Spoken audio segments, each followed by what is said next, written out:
Hi, I'm Richard Foreman and I'm back for the 9th in the series of Dodgy Reg podcasts. This story takes us back to the days just after the first UK lockdown, when we were tentatively emerging from our homes, many of us still wearing face masks, and the world seemed strangely different. It's called Tentacles.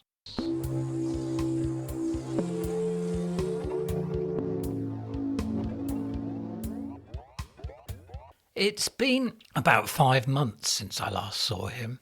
The lockdown happened. We dived into our homes, if we were fortunate enough to have them, and we didn't come out. You don't need me to tell you what it was like. Of course, at first I half expected him to come breezing around regardless, ready to tell me the whole coronavirus thing was a massive hoax designed to curtail our basic freedoms. Orchestrated, no doubt, by strange tentacled beings making their play for world domination, or something like that. But there was no contact, which is a shame. As I watch from this relative state of limbo, it seems to me that these ripples of paranoia, where Dodgy Reg has dabbled for years, have now swept up into a mighty wave and surged around the world.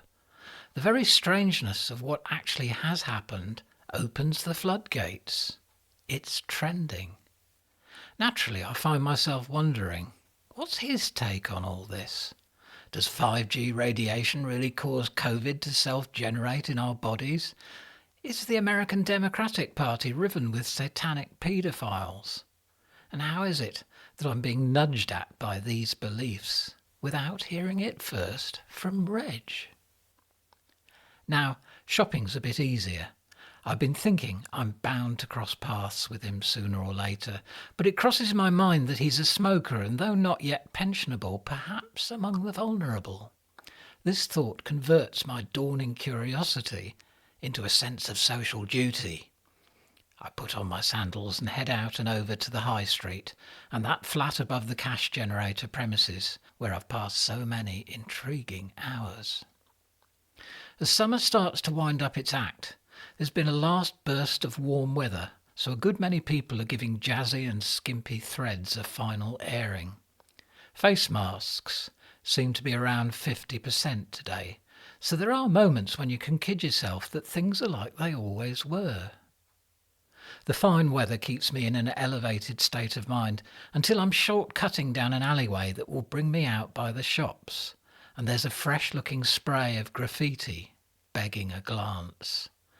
Where we go one, it says, we go all. Now, my rational brain tells me the chances are some local tag artist has taken a shine to the phrase, and it's not the work of a hometown cabal. My irrational brain speeds up my footsteps, sends a shiver where shivers count. I hesitate at the corner of Cash Generator, the entrance to another alley where the steps to Reg's meet the ground. Rational brain wins the round, and I proceed. At the top of the steps, I give the door a few sharp knocks.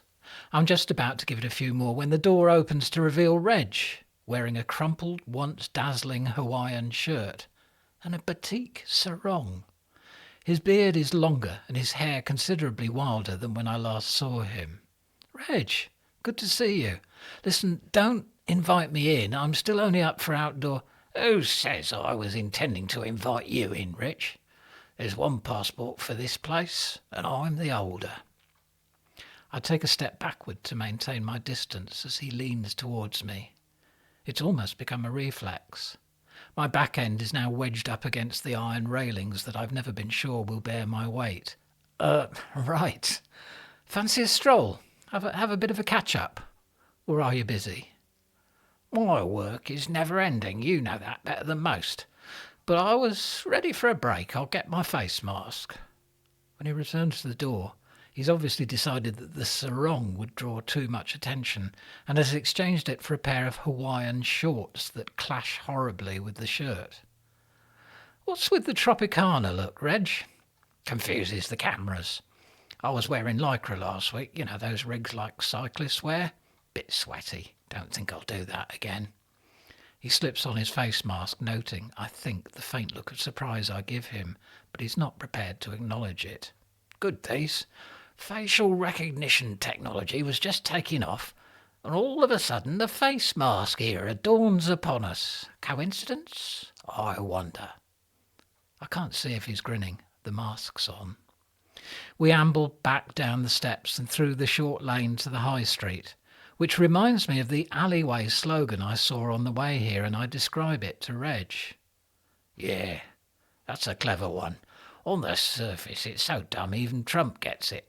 Knows all he needs to know, acts like he doesn't. That's one of his skills. But it's essentially a marketing ploy for a bit of noise that was posted on some obscure message board.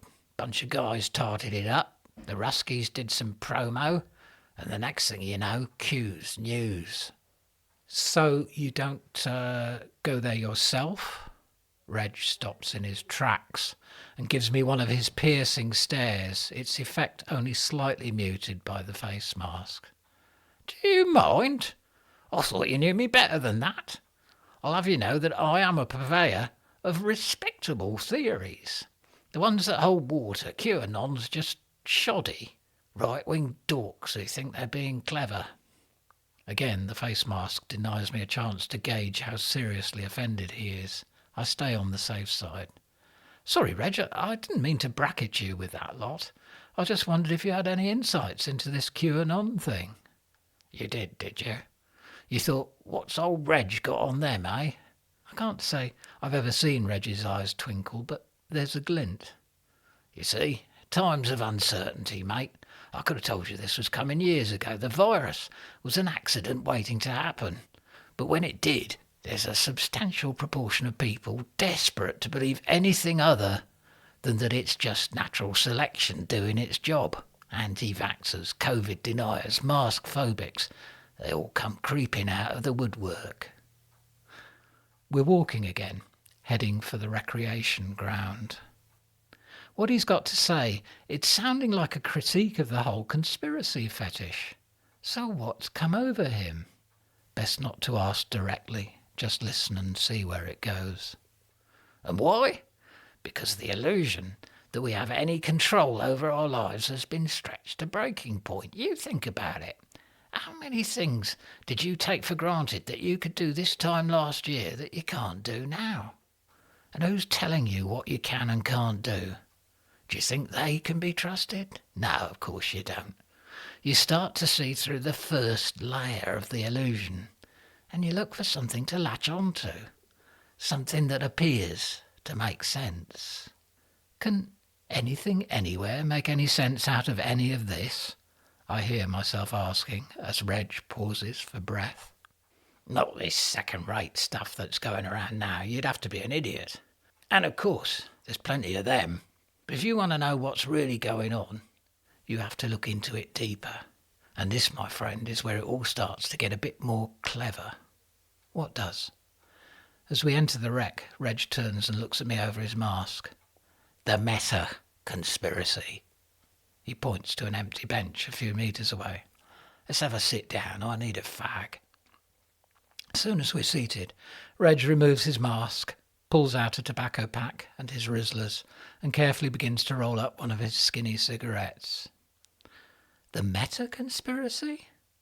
The underlying one, the one that undermines any attempt to finger the real process by associating it with daft buggers who think Mrs. Clinton's a paedophile and vaccines are some form of mind control. It's breezy out in the open, and it takes several clicks of his lighter to get the roll-up burning. After a deep drag he adds, the ones behind all this, they're playing the long game. This is all flim-flam, the burble of history. They can ride it. We're so far behind them, Rich. His speech slows, a pause between almost every word. They are way out of our zone. You're losing me, Reg. The movers and the shakers. He pauses for a drag and looks away across the green to where a pair of pre-teens are trying with little success to get a kite aloft. The wind is too gusty, too fickle. They're the ones with the tentacles, he adds at last. They'll use these events, perhaps tweak them a little if it suits them. But the long game was running when they had the last big pandemic, 1918 Spanish flu. Like I said, it's flim-flam to them. I may not be understanding you rightly, Reg, but isn't that just like history unfolding? Manipulation across generations? Sequential nepotism? Reg turns to face me, laughing. Tip of the iceberg, Rich. Tip of the iceberg. Then suddenly he is serious, urgency in his voice. But they don't want anyone blowing their cover. And sometimes it's the conspiracy theories that do that. So, QAnon directly manipulates humans whose acumen is low, while at the same time debunking the idea of conspiracies amongst those that might just twig that there really is one. Twofer, innit? And all the top dogs have to do, a discreet word here and there. He affects an educated accent. That Q fellow, just bump up his posts and mix in some of the anti-vax, etc. You'll be on to a winner. Right. I can hear the tone I so frequently use at this point in a conversation with Reg. Movers and shakers, top dogs. Who are we talking about? Got any names? There is a sadness in Reg's eyes. Now, there's nothing I'd like more than to put you in the picture, but I have to think about your safety. Get my meaning? Sometimes a little knowledge. Oh, come on, I tease. Can't you even give me a clue? You'll find a Saudi or two amongst them. Well, amongst the more human ones. And that's all I'm saying. He stamps the stub of his fag into a muddy patch and puts his mask back on. So the non-human ones, they're the ones with the tentacles?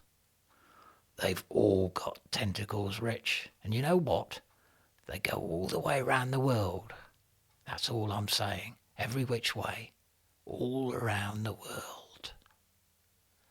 After a bit more staring into the middle distance, he asked me what I'd been doing with myself over the last few months and how I've been coping.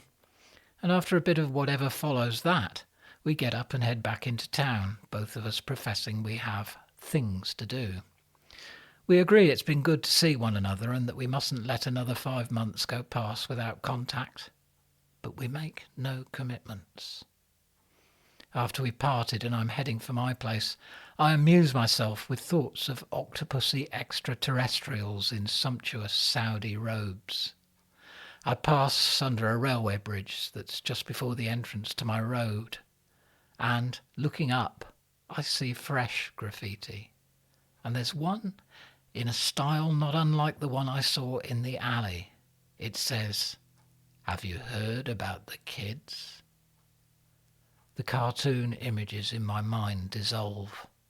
I start to think about tentacles in a very different sense. The ones that go round the world. The ones that reach everywhere.